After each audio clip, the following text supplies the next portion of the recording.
المراغی میں امام احمد مصطفیٰ مراغی، مفسر احمد مصطفیٰ مراغی بیان کرتے لکھتے ہیں، انہوں نے سورۃ الفاتحہ کے نزول ہونے کا جو واقعہ ہے انہوں نے وہ واقعہ بیان کیا خوبصورت طریقے سے، اور انہوں نے لکھا ہے کہ امام بیہقی نے نقل کیا اپنی کتاب میں، لکھا کتاب کا نام دلائل عن ابی میسرہ، اس کتاب میں انہوں نے سورۃ الفاتحہ کے نزول ہونے کا جو واقعہ ہے انہوں نے بیان کیا۔ اب واقعہ کیا، کس طرح نازل ہوا ہے سورۃ الفاتحہ؟ میرے نبی کریم صلی اللہ علیہ وسلم کے پاس وہ سورۃ الفاتحہ آیا کیسے؟ انہوں نے لکھا، وہ فرماتے ہیں، لکھتے ہیں، کہتے جب بھی نبی کریم صلی اللہ علیہ وسلم گھر کے باہر جاتے، باہر کے تشریف لے جاتے، تو ان کو ایک آوازیں سننے میں آتی، ایک آوازیں سنائی دیتی تھی، وہ آواز کی یا محمد کہہ کے کوئی شخص، کوئی پاک ذات ان کو پکارتا تھا یا محمد، لیکن اس آواز میں ایک رعب،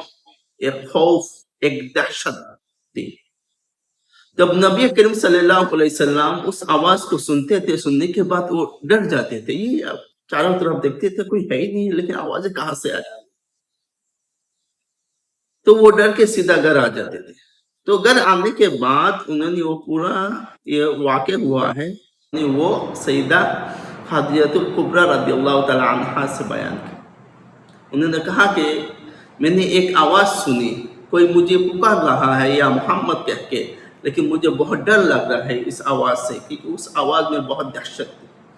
جب سیدہ خدیجہ الکبریٰ انہوں نے یہ حضور صلی اللہ علیہ وسلم کی حالت دیکھی، خوف، ڈرے ہوئے، غم زدہ ڈرے ہوئے، تو سیدہ خدیجہ الکبریٰ رضی اللہ تعالی عنہ نے کہا آپ گھبرائے مت، آپ اللہ رب العزت آپ کو کوئی پریشان، کوئی تکلیف نہیں دے گا۔ تو یہ سننے کے بعد سیدہ خدیجہ الکبریٰ نے کیا کیا، نبی کریم صلی اللہ علیہ وسلم کو سیدنا ابو بکر صدیق رضی اللہ تعالیٰ عنہ کے ساتھ ان کے چاچا جاد بھائی ورقہ بن نوفل کے پاس بھیجا،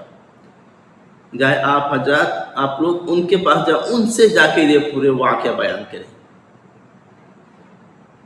جو آپ کے ساتھ جو ہوا ہے،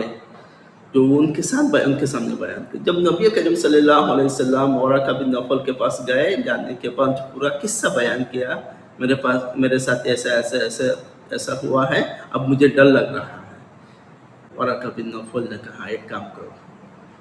ورقہ بن نوفل نے کہا کوئی دوسری مرتبہ، جب دوسری مرتبہ آپ کو یہ آواز سننے میں آئے، آپ ٹھہرو، جواب دو، بھاگو، ڈرو مت، جواب دو آپ۔ تب جب دوسری مرتبہ نبی کریم صلی اللہ علیہ وسلم گھر سے باہر گئے، وہی آواز کوئی پکار رہا ہے ان کو یا محمد کہہ کے، تب رسول اللہ صلی اللہ علیہ وسلم نے جواب دیا، کہا لبیک، کیا کہا لبیک۔ تب یہاں پر ندا آئی، ایک آواز آئی، اقرا، پڑھو، بسم اللہ الرحمن الرحیم، الحمد للہ رب العالمین، الرحمن الرحیم، مالک یوم الدین، ایاک نعبد و ایاک نستعین، اہدنا الصراط المستقیم، صراط الذین انعمت علیہم غیر المغضوب علیہم ولا الضالین۔ جب یہ ہے پورا واقعہ سورۃ الفاتحہ کے نازل ہونے کا۔